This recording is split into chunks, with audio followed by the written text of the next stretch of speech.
Vereador do Piauí, presidente do Fórum de Governadores, Wellington Dias, do PT, está aqui comigo. É um prazer falar com o senhor. Representa os governadores e é claro, governador, a gente está dizendo que CPI dificilmente termina em alguma coisa.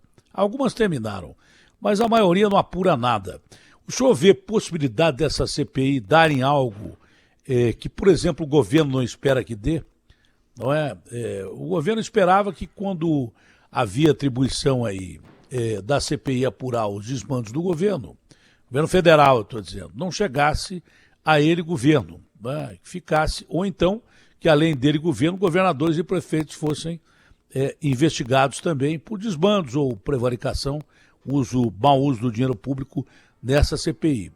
Parece que não está dando certo, porque há ofícios aí que apontam, por exemplo, o uso de cloroquina, que é um medicamento que não é aprovado em lugar nenhum do mundo, né? Aliás, quase não tem remédio aprovado em lugar nenhum do mundo. Estão surgindo remédios para isso, mas não tem comprovação científica. Por esses detalhes e por outros, o senhor acredita que essa CPI possa terminar em alguma coisa diferente da maioria das CPIs que a gente acompanhou? Algumas deram resultado, mas a maioria não deu, não. Se abre para dizer que abriu é para inglês ver e não dá certo. Bom dia, governador. Eu repito, um abraço grande ao povo do seu estado, maravilhoso estado brasileiro. E a pergunta está valendo aí, se essa CPI realmente pode afetar alguém e como. Bom dia, Datênia, bom dia a todos que estão nos acompanhando. Tem uma máxima que já é de muitos anos, que CPI a gente sabe como começa, mas não sabe como termina, tá certo? Eu fui parlamentar, eu tive o privilégio de ter sido vereador de Teresina, deputado estadual, deputado federal e senador. E a CPI, a gente esquece, Comissão Parlamentar de Inquérito, ela é um instrumento do parlamento que vale como um inquérito no formato judicial. Então, se você imagina, um inquérito não pode ser aberto só porque o delegado, ou o juiz, ou o promotor quer. Ele precisa ter uma base, uma sustentação legal. Da mesma forma, a CPI. A CPI, é claro, como tudo que acontece no parlamento, ela também tem um aspecto político, ou seja, não pode esconder isso, ela tem um aspecto político. E, para abrir, o que diz a Constituição, o que diz a lei? Ela precisa ter um fato concreto, precisa ter indícios, precisa ter um foco, e a partir daí é que se faz o chamado plano da investigação, que é isso que agora o relator deve apresentar, um plano. Esse plano tem que ser aprovado pelo conjunto dos membros da CPI, para a partir dali se saber quem é que vai ouvir, vai ter diligência, vai requisitar documento, informação, enfim, vai poder fazer o inquérito. Bom, o que é que eu lhe digo, de modo sincero? Se a CPI começar a virar esse negócio que vai investigar o planeta, vai investigar o mundo, é provável que vai ser difícil chegar a alguma coisa, tá certo?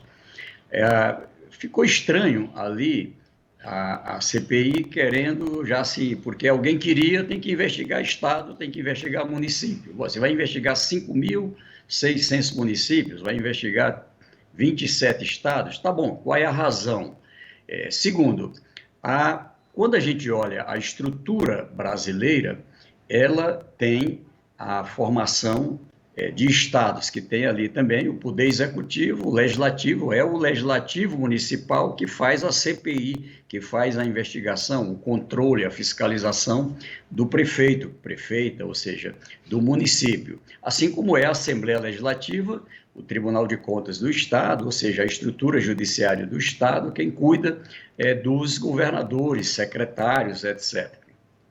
No momento, eu acho que acertaram o passo ali, na minha opinião, quando colocaram, não, nós vamos investigar recursos federais. Pronto, pelo menos isso, tá certo? Aqui, é claro, praticou crime, seja quem for, paga, do setor público, do setor privado, seja de onde for, precisa cumprir na aplicação da lei e as regras. Aqui entre nós agora recebemos aqui uma informação de que, no plano apresentado pela CPI, está se focando, vai focar naquilo que foi recursos federais. Então, é preciso que surja um fato, é preciso que haja algo que caracterize crime na aplicação desse recurso para poder ter a investigação daquele estado ou daquele município que praticou o crime. O que eu quero dizer com isso é que passaram uma ideia, vai investigar todos os estados, vai investigar todos os municípios, assim como se fosse uma brincadeira, como se fosse uma casa de manjona, como se diz assim no popular. Resumo, o senhor acha que se tentarem investigar muita gente, vão acabar não investigando ninguém, é isso? Eu acho, de modo sincero, todas as comissões que abriram para poder fazer uma investigação do mundo inteiro, sair do foco, primeiro ela passa a ser questionada legalmente, né? Ela passa a não respeitar mais a lei, e aí o que acontece? Vamos imaginar, qual é a finalidade do pós-CPI? Quando ela termina, ela tem que apresentar um relatório, e esse relatório tem que dizer quais as providências que serão tomadas, o que vai para o judiciário, o que faz de bloqueio de recursos, ou seja, tem que adotar medidas. Ela é como se fosse uma sentença, vamos dizer assim, para adotar. Então, se você sai por aí investigando o mundo, primeiro não vai acabar dentro do prazo previsto. Ela tem um prazo. A comissão, ela normalmente 120 dias é o prazo, começa e termina em 120 dias. Se chega lá, não chegou a nenhuma conclusão, então terminou em pizza, como se diz no popular. Então, o que eu espero é que a CPI, formada por pessoas experientes ali do Parlamento, no Senado Federal, são pessoas que devem ter e têm uma responsabilidade com o país, possam seguir o regramento. Seguindo o regramento, sim, eu acho que ela pode apresentar um resultado. O foco seria investigar a participação do governo federal, do senhor presidente da República, em relação aos atos tomados durante a pandemia, no seu ponto de vista, e se houver ramificações para estados e prefeituras, havendo indícios disso, que também estados e prefeituras que tiverem participado de algum problema em relação à CPI, desvio de dinheiro federal ou coisa parecida, aí sim sejam investigados cirúrgica e judicialmente. Mas o foco seria investigar o senhor presidente e o governo durante a pandemia, quais foram os atos tomados pelo governo federal. O que eu vi no requerimento que originou a CPI, ela apresenta a necessidade da investigação dos recursos, dos procedimentos, ou seja, do cumprimento do plano estratégico da vacinação, o que ali teve responsável em relação a esse problema das vacinas, de ter faltado vacina, de ter tido descontrole, essa parte relacionada à falta de oxigênio, relacionada à falta de medicamentos, a quantidade de óbitos muito acima do padrão do mundo, ou seja, teve falha humana, teve responsabilidade humana em relação a decisões tomadas, pessoas que tiveram efeitos colaterais no tratamento, tem a ver com hidroxicloroquina, com medicamentos que não seriam adequados e que teriam sido recomendados por alguém, ou seja, esse é o eixo do que está lá. Da parte dos estados, dos governadores, eu lhe digo, quem cometeu crime, responde. Nós não temos nenhum receio da investigação, enfim, a investigação é da democracia, ela deve acontecer. Quem administra dinheiro público sabe que tem que prestar conta do dinheiro público na forma da lei. O problema é não transformar a CPI em duas coisas, nem perseguição, nem um instrumento de perseguição e nem no instrumento político, ou seja, vamos investigar os estados e o município para poder desviar do foco, da atenção, apenas como uma estratégia, quer dizer, isso não é razoável. Mas já né? Que tem foco político, tem. Claro que tem o seu lado de investigação, tem, mas tem foco político, tem. Tudo a partir de agora tem foco político. É uma mentira deslavada do político dizer que não está pensando em 2022. mas está pensando mais em 2022. A maioria dos políticos pensa mais em 2022 do que em mais de 3 mil mortos por dia no Brasil. Esse é o grande detalhe. Então, tudo tem o seu foco político. Gostei ontem do Zema, que eu perguntei se ele era candidato à reeleição. Eu falei, apesar dos políticos dizerem que não é hora de falar em reeleição, ele falou, não, eu sou candidato mesmo e pronto, acabou, porque eu quero mais 4 anos para completar o meu trabalho e tal. Pelo menos fica mais lógico isso, todo ato a partir de agora é político. Mas você pode fazer política para 2022 e pensar um pouco mais no povo, que é o que muita gente não está fazendo. Está fazendo mais política do que pensar no povo. Falando nisso, de prático, o senhor que representa os governadores encontraram-se com representantes da ONU e OMS. O que é que saiu desse encontro e quais foram as reivindicações brasileiras para essas duas importantes organizações mundiais? Então, primeiro assim, Datena, como eu disse, concordando contigo, não tem nada que acontece no parlamento que não seja político. A Câmara é a política pensada para o povo, a representação do povo. O Senado, em tese, a federação. Então, mesmo sendo um inquérito, ela tem sim um componente político. Eu concordo contigo também, você já respondeu, e meu pensamento é o mesmo. O ideal é o que é a política com P maiúsculo, é fazer para o povo. É isso que lá na frente vai ser avaliado nas eleições para quem for candidato. Bom, a reunião com a ONU, ela tem um dado que, eu lhe digo, é um aspecto internacional. Primeiro, foi um momento histórico da Atena, foi o primeiro encontro da Organização das Nações Unidas com todo o sistema ONU, a presença da OMS, Unicef, a Gavi, que é esse consórcio de países agora específico para a questão da vacina.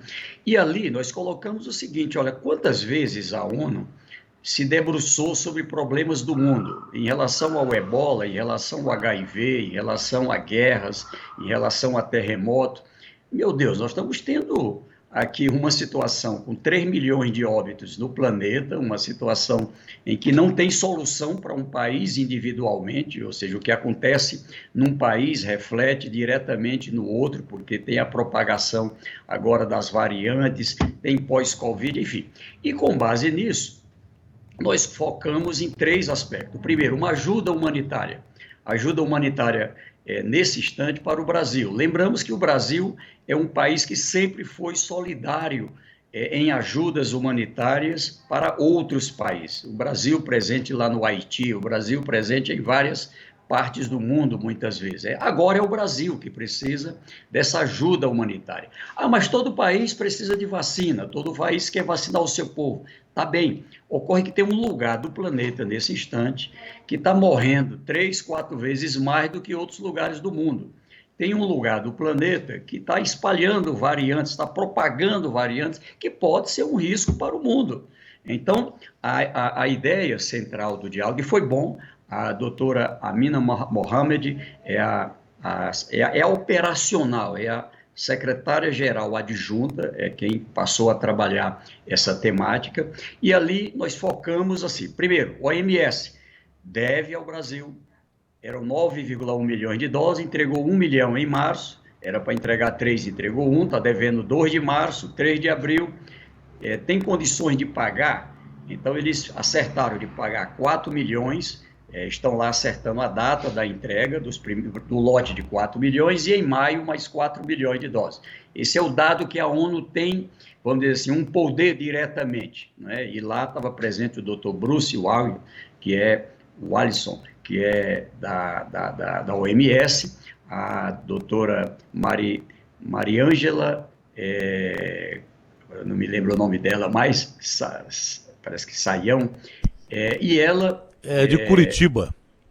Exatamente, brasileira, e ela é Simão, muito né?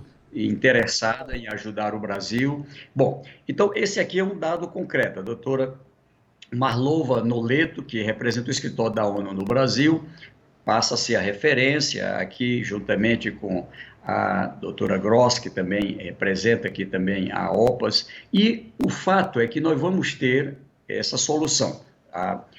o que eles estão vendo agora é a AstraZeneca, vem da Coreia, vem da Espanha, vem da Itália, vem de onde? Então, para poder entregar ao Brasil dentro dessa compreensão de um momento especial do Brasil. 2, o Brasil tem contrato com a AstraZeneca da Universidade de Oxford, que deve ao Brasil 11 milhões de doses. Também ficaram de tratar para sensibilizar para, de algum lugar do mundo, da produção da AstraZeneca, que está com dificuldade de entrega em outros lugares do mundo, mas essa é o cumprimento do contrato do Brasil. O outro é em relação à China, que já deu solução. Aqui, o Butantan precisava de uma cota de entrega de 5 mais 5 milhões de IFAs para poder não faltar a segunda dose. Lembra que daquela última entrevista que eu falei com você? Anote aí, Datena, vai faltar a segunda dose, vai estar todo mundo parando primeira dose e ainda faltando segunda dose. Aconteceu.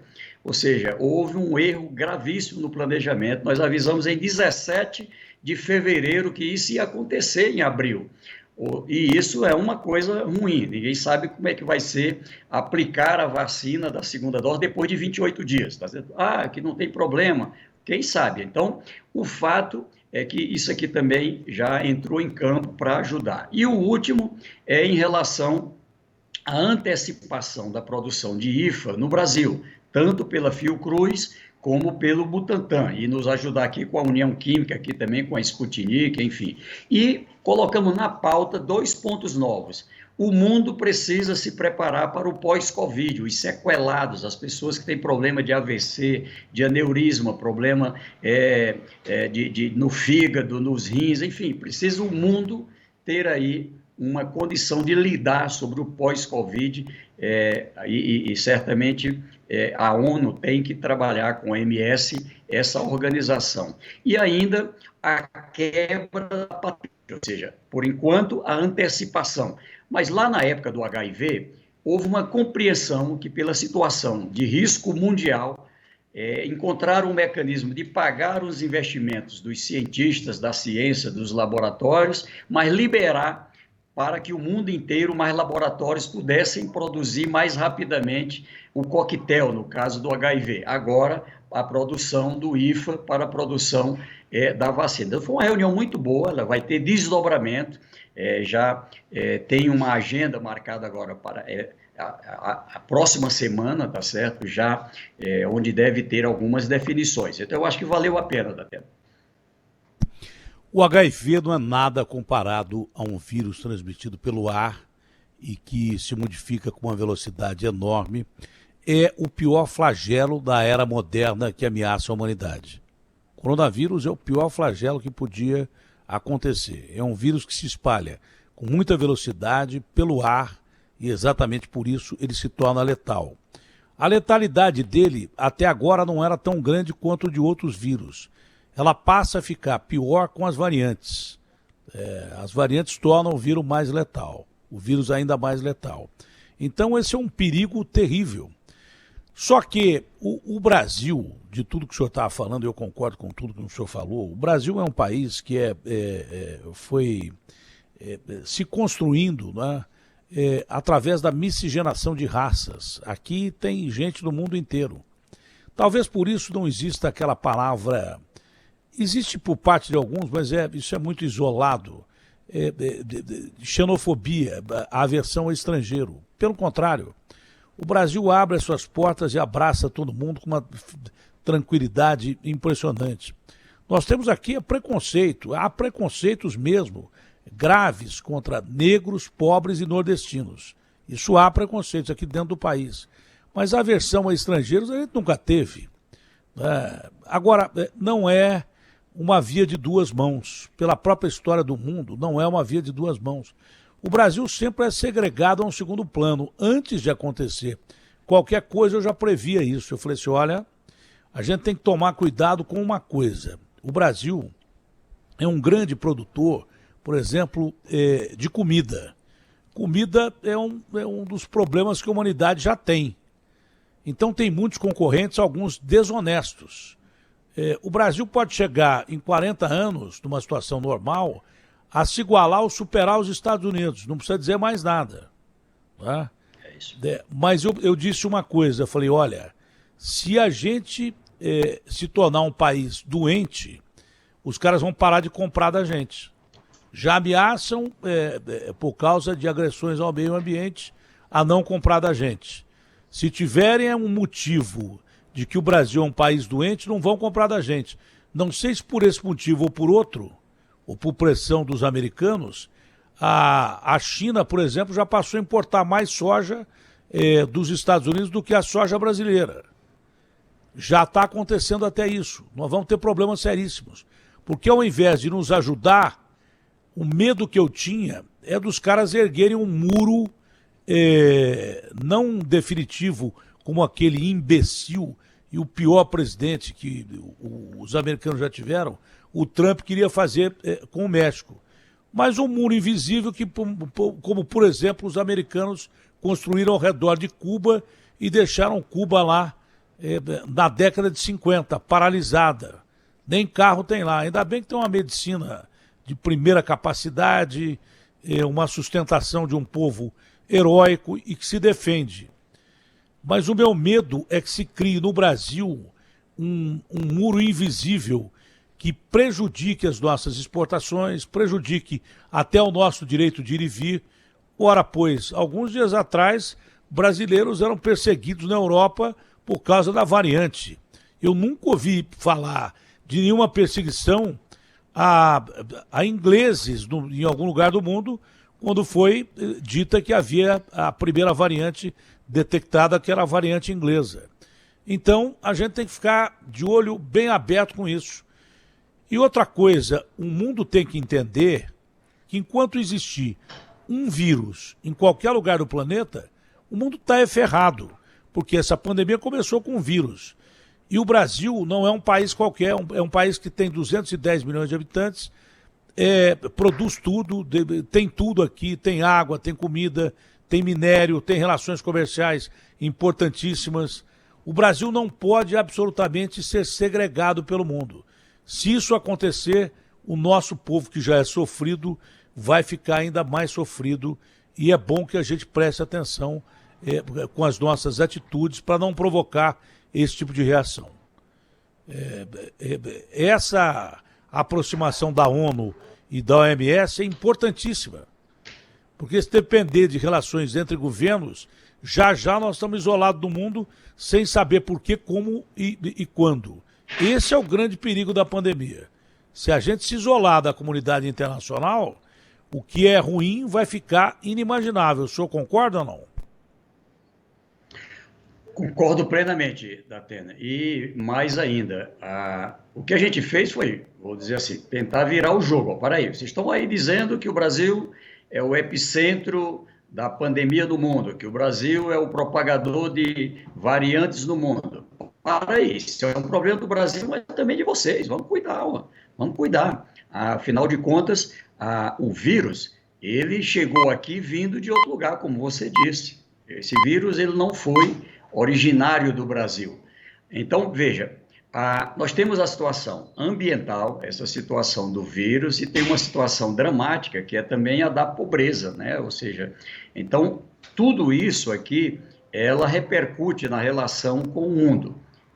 Ontem a gente também teve uma agenda aqui com a embaixada americana, com uma representação do governo americano. Eles criaram um grupo lá de 30 países e tinham dois lados. Um era, vamos dizer, encurralar o Brasil, o outro era também fazer aqui um acordo com o Brasil sem envolver, não é, aqui amplos setores. É uma coisa muito fechada. Para aí, então, o Brasil, como eles disseram, é uma superpotência no mundo na área ambiental. Aquilo que o mundo às vezes fica olhando para o Brasil como problema, isso aqui, na verdade, é uma solução para o mundo.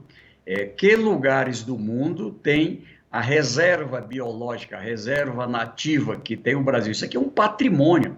Ontem, como que a gente colocou, isso aqui é um patrimônio, isso aqui é uma riqueza, tem que ser tratado como um ativo mesmo, que gera medicamentos, que gera alimento, que gera, enfim, infinitas coisas. Então, o mundo, para ter o controle da emissão de carbono, para ter controle do efeito estufa, o mundo, para poder respirar, vou usar uma linguagem simples, precisa do Brasil, assim como para beber precisa de água, precisa de energia das hidrelétricas, da natureza você tem uma necessidade humana e o Brasil é uma gigante potência em relação a isso. Então, nós vamos tivemos o Acordo de Paris ali em 2015 e ele vai até 2026. Só que esse acordo não foi cumprido.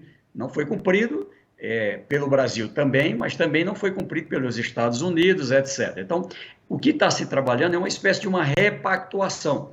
E dentro dessa repactuação, o receio é esse que você está dizendo, daqui a pouco querer adotar uma restrição, uma penalidade que piora as coisas aqui dentro do Brasil. Em relação à pandemia, a mesma coisa, querer adotar, nenhum aeroporto mais recebe carga, nem ninguém do Brasil. O que vai acontecer aqui?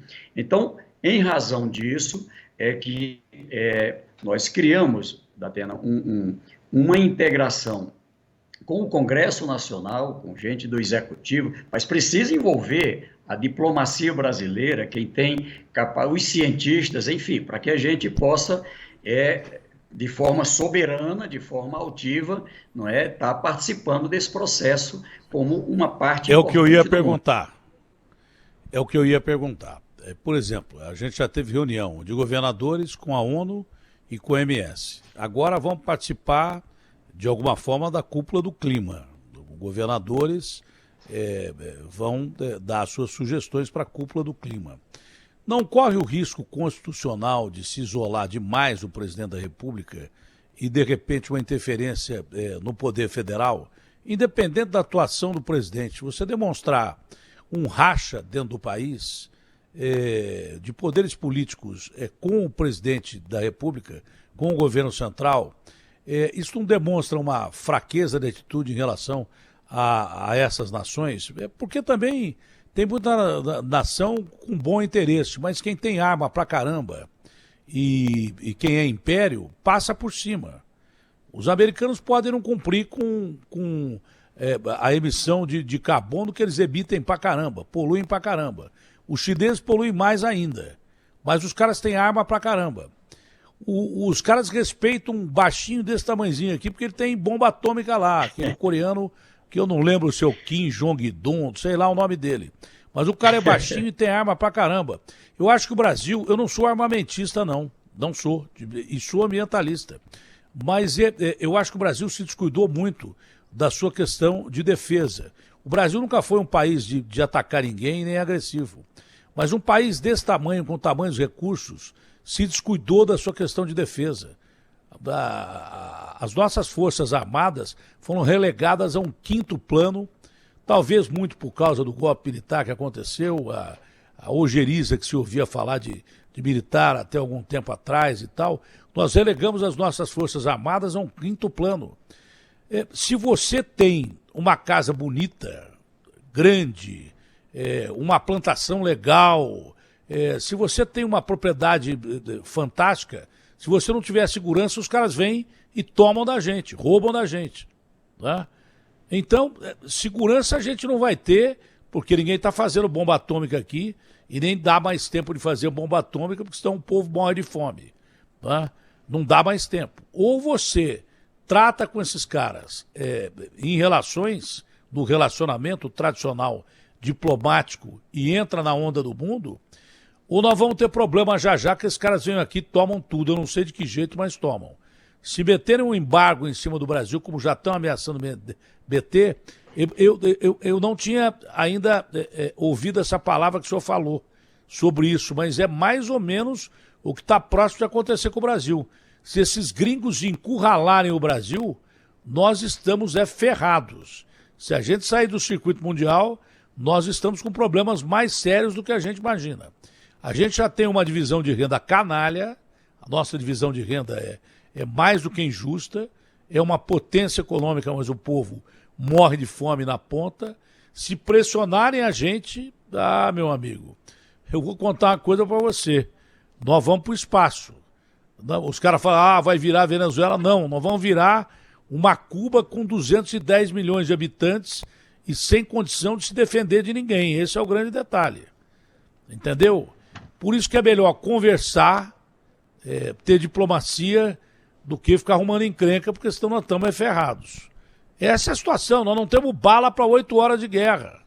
Nós não temos arma para enfrentar essas potências. Nós não temos como rechaçar um ataque externo. Não temos. A única coisa que nós temos é conversa. Conversa para defender recursos que podem abastecer o mundo. Mas primeiro precisam abastecer o povo brasileiro. Senão até isso vai faltar. Se isolarem o Brasil, nós estamos ferrados. Se deixarem o Brasil na mão no pior momento da pandemia, nós estamos ferrados. E olha que a maioria desses caras olha para o próprio umbigo. Você vê os americanos, são os únicos caras que têm vacinas. O que adianta o Brasil comprar agora mais 100 milhões de doses? Comprou 100, vai comprar mais 100. Eles não vão entregar. Só vão entregar quando eles abastecerem o mercado deles, vacinarem todos os americanos. Já estão falando em aumentar a vacina de 1 para 2 doses e de 2 para 3. Exatamente para não entregar. Vão ter um estoque político que eles vão entregar para quem eles querem, por pressão, e vão ter um estoque estratégico para manter ali, como mantém estoque de petróleo e daí por diante. O que a gente não pode é achar que esses caras são bonzinhos. Não tem bonzinho nessa história, não. Ou você conversa direito com esses caras ou nós estamos ferrados. Nós não temos pólvora para ficar brigando com ninguém. Esse é o detalhe. Isso é verdade, Atena. Só para você situar aqui para você, assim, primeiro, até para ficar claro, pandemia, o que nós propusemos? Ter uma coordenação central coordenada por quem? Claro, pelo poder central, pelo poder executivo, normalmente o presidente da República, o ministro da Saúde, quem são os coordenadores naturais. Equilíbrio de poder, né? Claro, é isso o equilíbrio do poder, né? Aqui no Brasil. 2, na questão ambiental, o Brasil teria que ter feito o que outros países fizeram.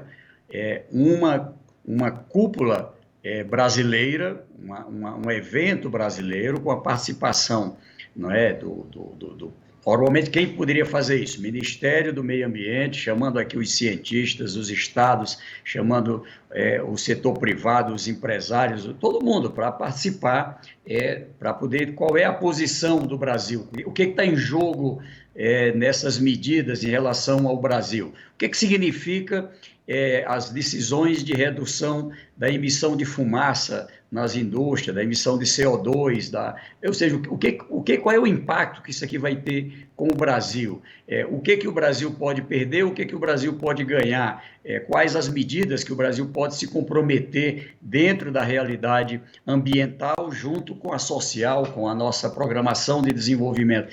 Como isso não aconteceu, Datena, aí nós tivemos que nos somar aqui e para dizer, a posição não foi só dos governadores, os governadores com a ciência, né? A Sociedade Brasileira pela Ciência, as entidades científicas, a academia, ou seja, junto também teve discussão com o setor empresarial, com o setor laboral, a partir daí é que saíram os eixos que nós apresentamos. Ô mundo, olha, nós estamos aqui prontos, não é, para adotar medidas.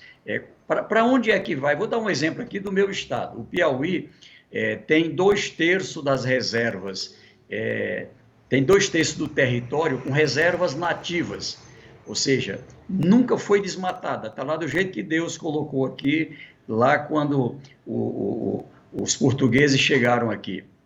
E aí, veja, se alguém tem uma propriedade, ela está toda lá intacta, tá certo?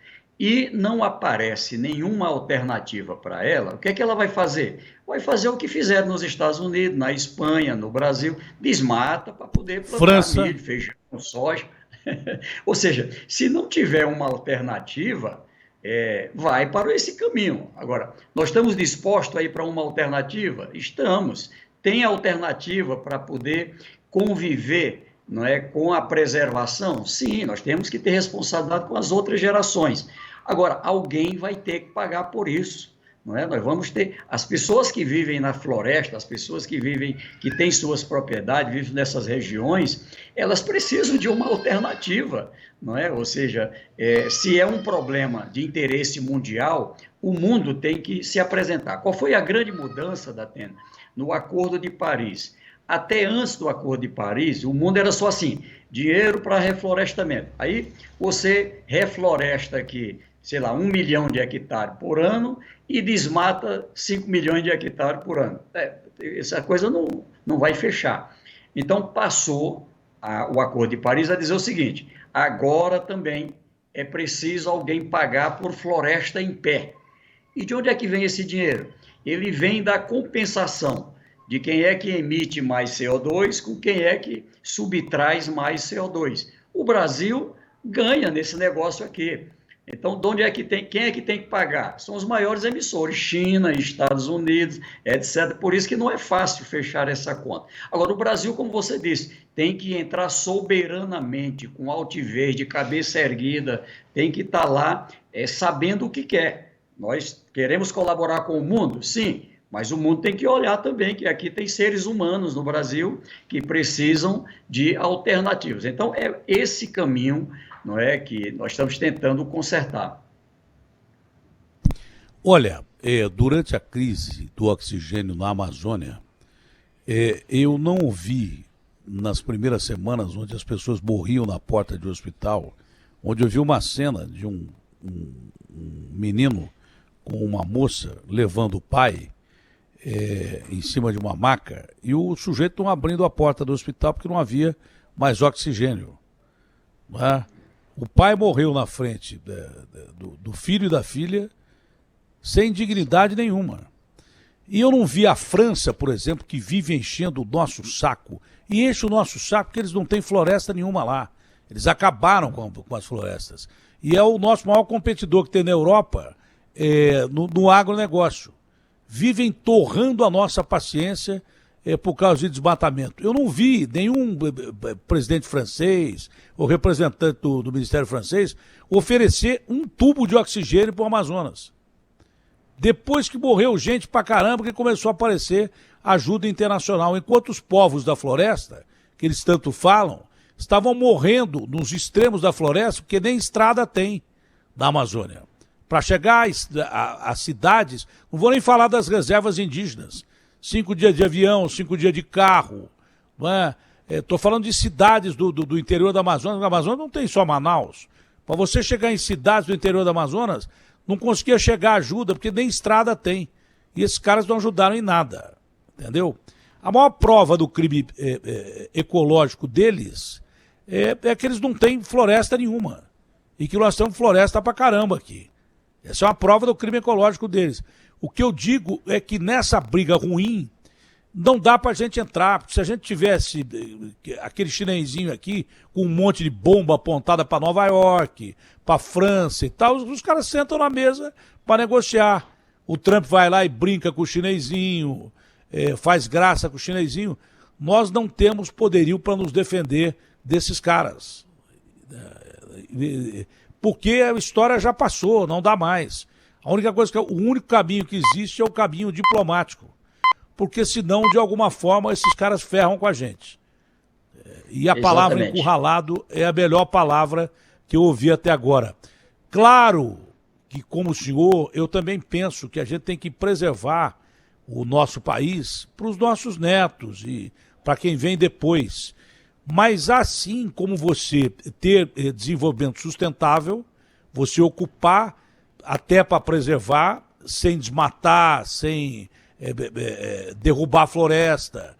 Você tem que ter desenvolvimento sustentável. Você tem que ter estrada na Amazônia que liga as cidades que estão no interior à capital. Porque se você precisar de uma ajuda, você não vai ter. O desmatamento tem que ser o mínimo possível, tem que ferir o mínimo possível da floresta. E até o cachorrinho do senhor concorda comigo aí que ele está latindo. Ô, Datenão, você tem razão aí. Parabéns. Então, a gente tem consciência do que a gente tem que preservar. A gente tem consciência total do que tem que preservar. Agora também, esses caras têm que entender que tem gente pra caramba morrendo de fome no Brasil. E que para você manter isso, para que o cara não vá lá e desmate a floresta, esses caras têm que pagar um pedal, tem que pagar alguma coisa, senão a gente não consegue manter a floresta em pé, porque o cara vai para atividade legal, é aquilo que o senhor falou. Esse pessoal precisa ser alimentado, né? Não tem cabimento isso, véio. Não é? Você com um monte de recurso e morrer de fome. Tá, deixa eu te dar só um dado aqui interessante. Vou pegar aqui de novo o exemplo do Piauí. Aqui são 252 milhões de hectares, 252 mil quilômetros quadrados. Nós temos 4 milhões de hectares de parques.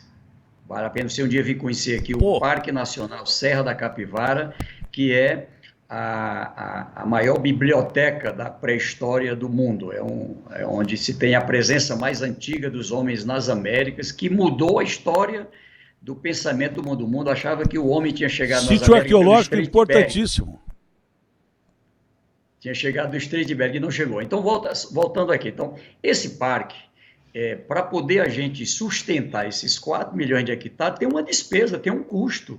Não é? Eu tenho que cercar, tem que ter vigilância, tem que ter guarda. Quem paga isso? O povo aqui brasileiro, o povo do Piauí, com seus impostos, para poder sustentar tudo isso.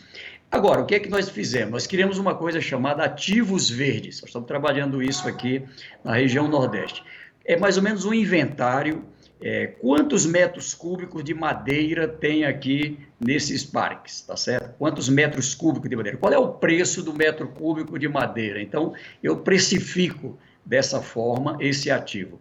Quais as atividades que eu posso desenvolver aqui? Não sei se você sabe, o Piauí é o maior exportador brasileiro de mel, produtor de mel. Então, mel é um produto valorizado que convive com a floresta, ou seja, eu crio as abelhas e as abelhas precisam das aves. Eu gero economia, eu gero um fator econômico. Mas eu preciso de investir para poder ter isso. Eu tenho que ter ali a proteção contra incêndio, eu tenho que ter helicóptero, eu tenho que ter, enfim. Então, há necessidade de um investimento como esse. Pegando exemplos já praticados na Amazônia, né? A produção, por exemplo, do açaí, é uma planta nativa também que gera atividade econômica, etc. Então, o que eu estou lhe contando tem alternativa. Agora, alguém tem que pagar por isso, nós usa energia. Quando você usa energia, nós estamos agora nesse instante usando energia. Nesse instante, nesse consumo de energia que será pago, é pago também ali as florestas no entorno das barragens, das hidrelétricas, dos rios, para poder gerar a energia, tá certo? Ou seja, da mesma forma, para respirar, você precisa de um ar, de um oxigênio, não precisa ser esse oxigênio medicinal, mas oxigênio natural. E para ter esse oxigênio, é preciso ter, de novo, floresta. A floresta, ela hoje, inclusive, já se sabe, ela controla as chuvas. Não é? Se plantar tal árvore vai consumir a água. Não, essas árvores que a natureza coloca na Amazônia, por que lá chove muito? É exatamente por conta desse fenômeno, não é, que eles chamam de ômega, não sei o que, lá que vem da floresta. Então, o que eu estou lhe contando o Brasil precisa entrar de forma soberana. Olha, nós temos esse ativo, nós temos responsabilidade com ele, tem alternativa, nós já estamos praticando algumas, e agora, para que a gente possa ir nesta direção, o mundo vai ter que pagar.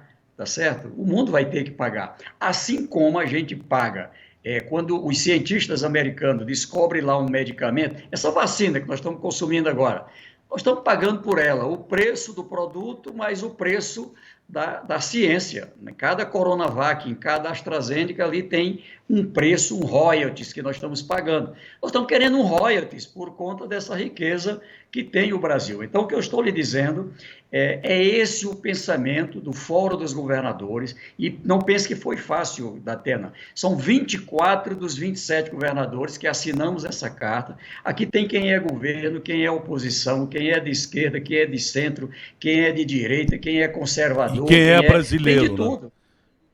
Mas tem quem é brasileiro então, também, que pensa no Brasil. É uma coisa extraordinária, viu?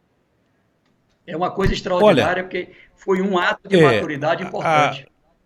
a minha única preocupação é que com essa crise econômica, essa história de pagar não está muito em voga por parte desse país, não. Primeiro que eles gostam de receber.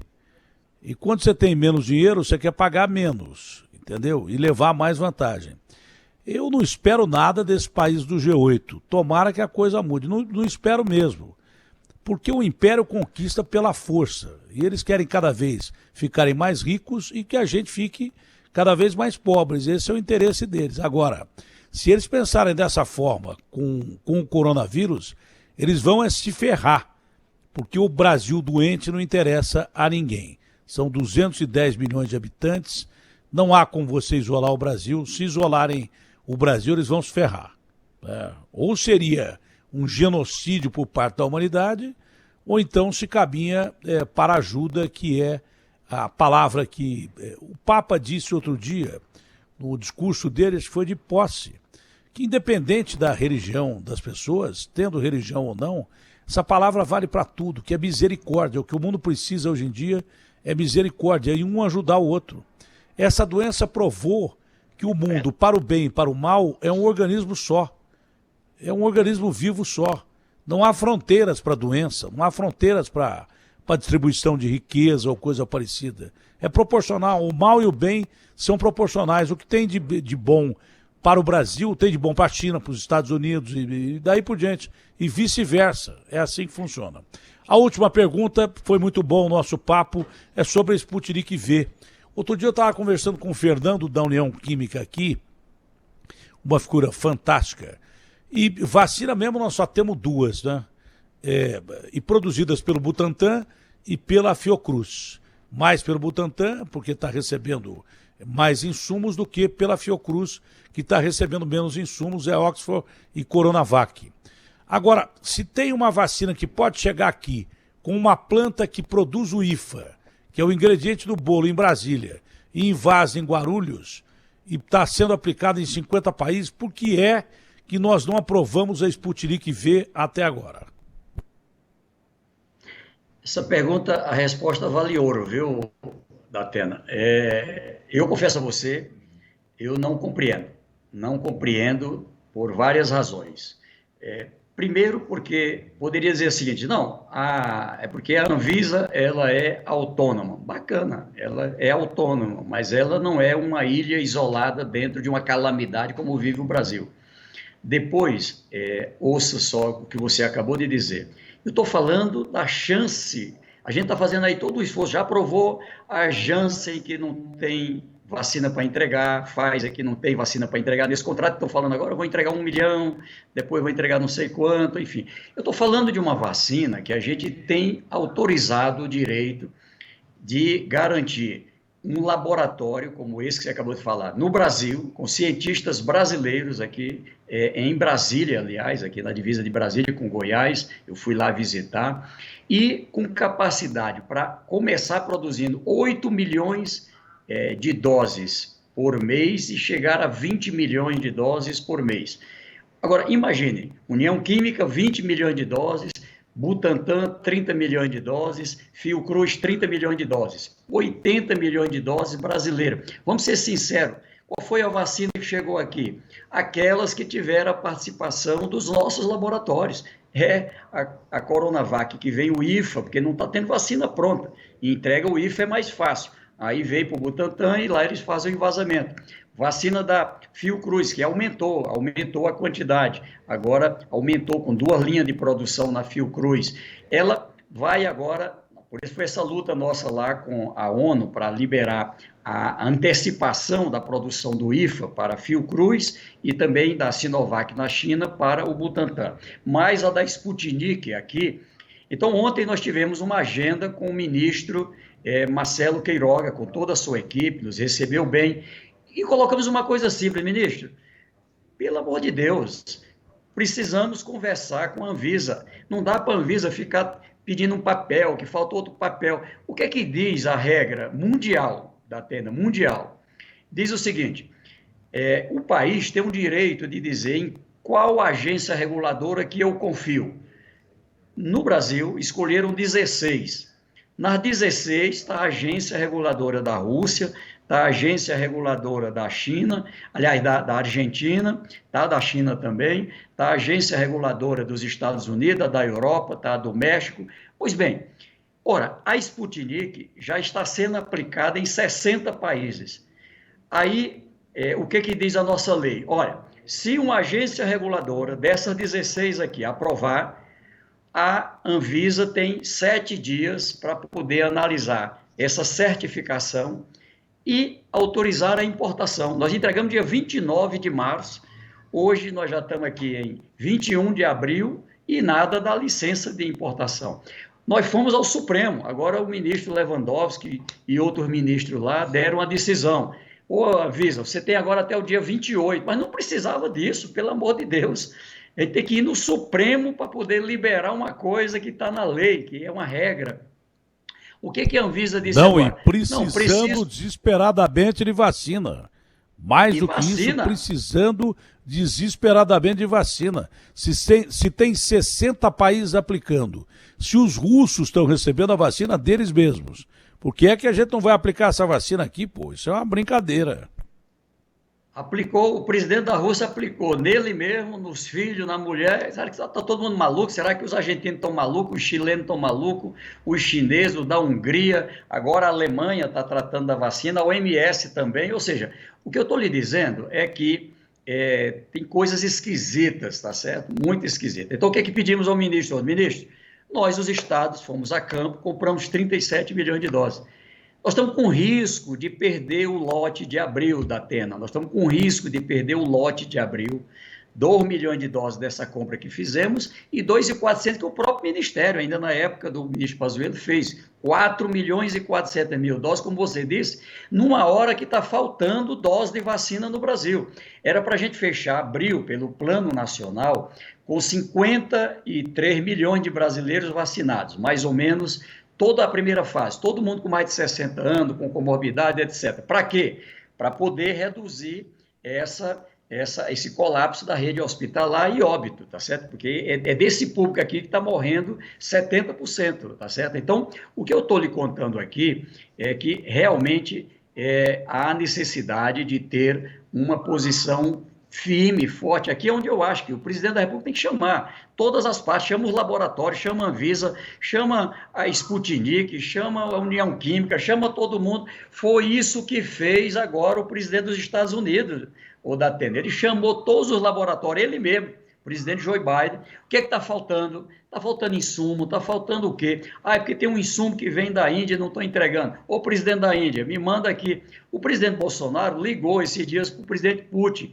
Foi uma coisa boa, tá certo? É presidente com presidente, a coisa muda, né? Mandou lá receber lá o pessoal da Anvisa. Agora, a Anvisa precisa, vamos dizer assim, examinar a condição de agilidade. O que é que a gente espera?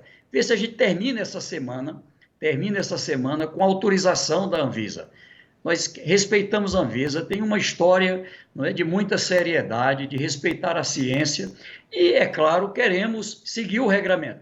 Porque sem esse regramento, lá no Congresso Nacional, já está tramitando um projeto que não precisa mais da Anvisa. Já estão dizendo assim, não precisa passar mais pela Anvisa. Ou seja, é uma coisa que não é nem razoável por conta da posição da Anvisa. Ela vai terminar se desmoralizando, vai terminar perdendo a capacidade de utilidade, de ser útil. Então, não é razoável. Sinceramente, fui para a reunião da Anvisa, reconheço lá uma presença de técnicos e cientistas, mas alguma coisa de fora, alguma coisa está acontecendo, porque não pode, viu, Datena? Eu digo assim, você citou um ponto importante. O Brasil, produzindo vacina com a União Química, com o Butantan, com a Fiocruz, passa a ter, inclusive, poder no mundo.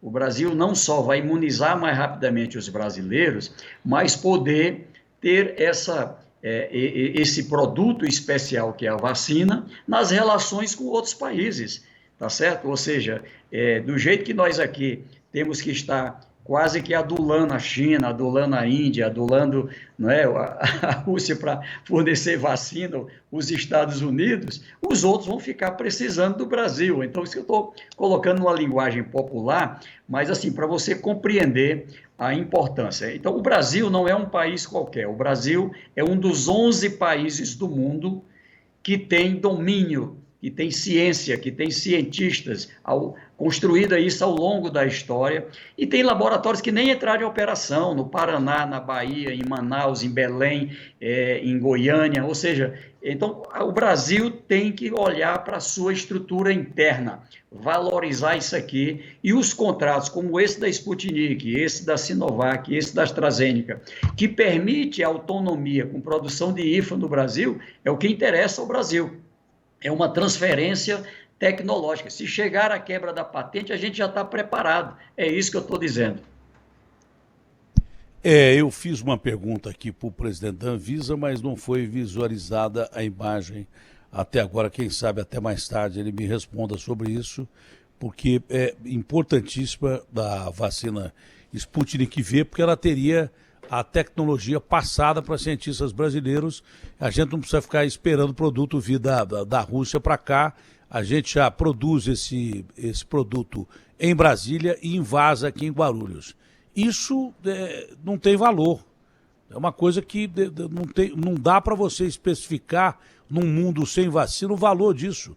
Não dá para você mensurar o valor disso. Bom, não chegou a resposta até agora, nem foi visualizado. Quem sabe, se o Barra Torres der uma visualizada, eu possa ter uma noção mais ou menos de como anda a Sputnik V.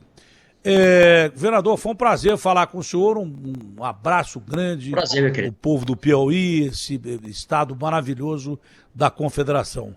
Um ótimo dia, saúde ao senhor, família e a todo o povo do Piauí e nós brasileiros. Com certeza a gente ouvindo em outros países e matando as saudades do Brasil pelas ondas do rádio. Foi um prazer falar com o senhor, governador. Obrigado, Atena. Um abraço para você também, um abraço aqui do povo do Piauí e com certeza vamos seguir aí. Eu acho que o que você faz aí ajuda a empurrar para as coisas acontecerem. Muito obrigado, que Deus o abençoe.